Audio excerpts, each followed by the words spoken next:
It's really fun to look at these old pictures once you kind of know what they mean. You know, at least that's what I've discovered, is that once I kind of understand the underlying rationale for, I mean, someone worked hard on that. That's an engraving, right? They took a long time making that picture. They're serious about it. And when you understand what it means, you know, all those people, they're prostrate at the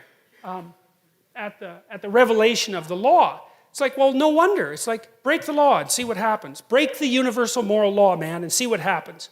You know, I see people in that situation, well, as you all do all the time, perhaps me more than you because I'm a clinical psychologist, you know, and if the people I'm seeing haven't broken the universal law, then you can bloody well be sure that people around them have. It's no joke.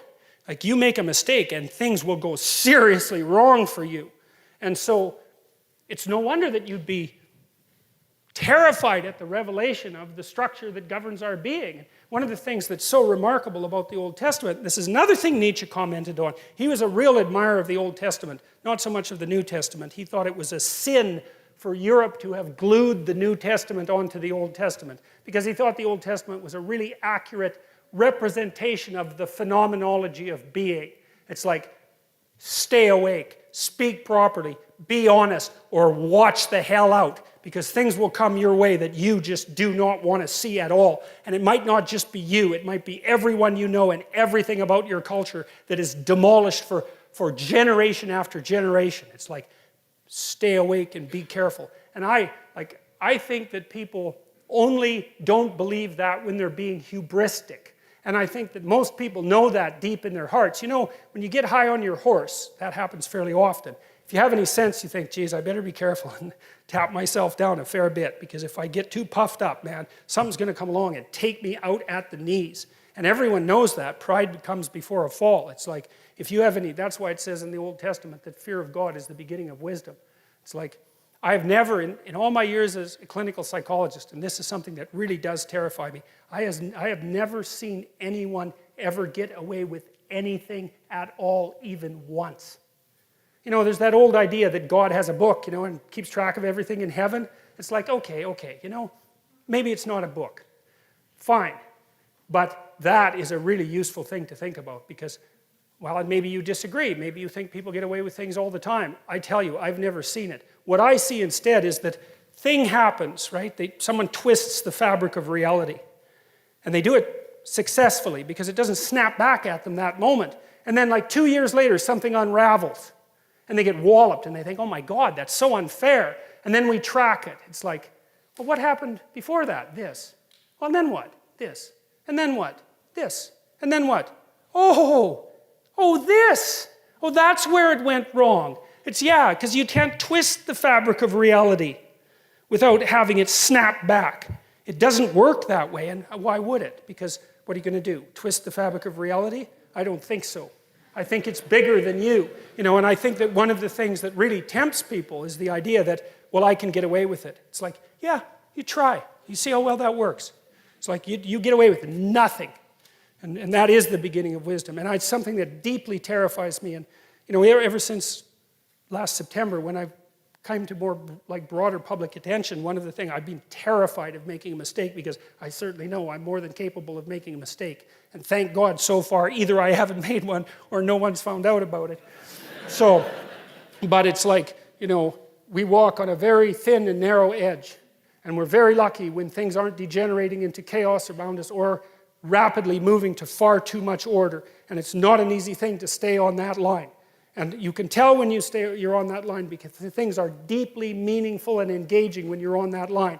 But if you're not existentially terrified about the consequences of wavering off that, then you are truly not awake. So, and that's what I see in this picture. You know, it's like, look out, man, because there are rules. And if you break them, God help you.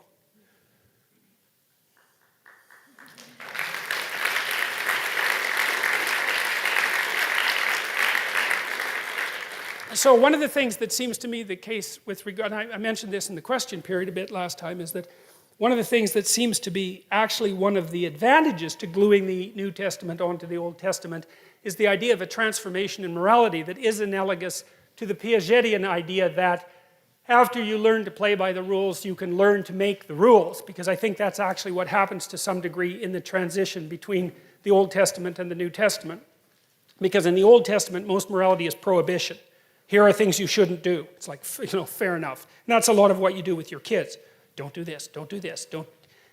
Especially when they're happy, you're always going around telling them to stop being so happy, because all they're doing is causing trouble. It's quite painful if you're a parent and you notice that. But the first morality is prohibition, right? Control yourself so that you don't cause too much trouble. And then maybe if you get that down and you're good at it, then the next thing is, well, once you're disciplined, then you can start working towards something that's a positive good. And that's the transformation that seems to me to be fundamentally characteristic of the juxtaposition of the New Testament onto the Old Testament. But in these images, it's still something like serve tradition, serve the Father, psychologically speaking. Support the tradition, because you live on it. There, in the old Mesopotamian story, the Enuma Elish, which you can read about if you're interested in, the original gods, who are really badly behaved, they're like 2-year-olds. In fact, they're a lot like 2-year-olds. They kill the primordial god, Apsu, who's the patriarchal god. They kill him and try to live on his corpse. Well, that's what we all do, right? Because we live on the corpse of our ancestors. You could say we live on the corpse of our culture. It's dead.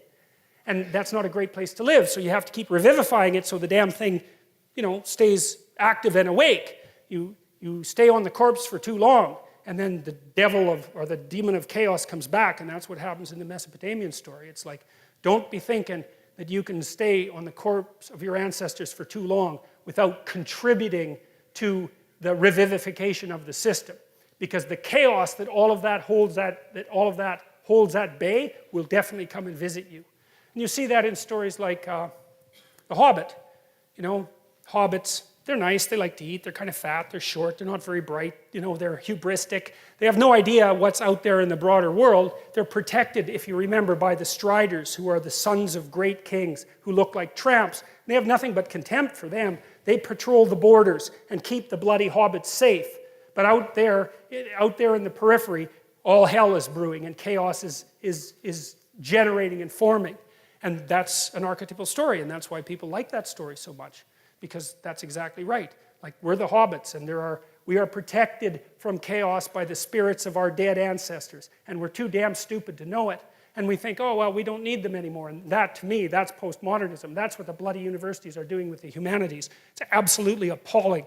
And we will pay for it. So, unless we wake up, and hopefully we'll wake up, because that would be better than paying for it, even though being awake is rather painful.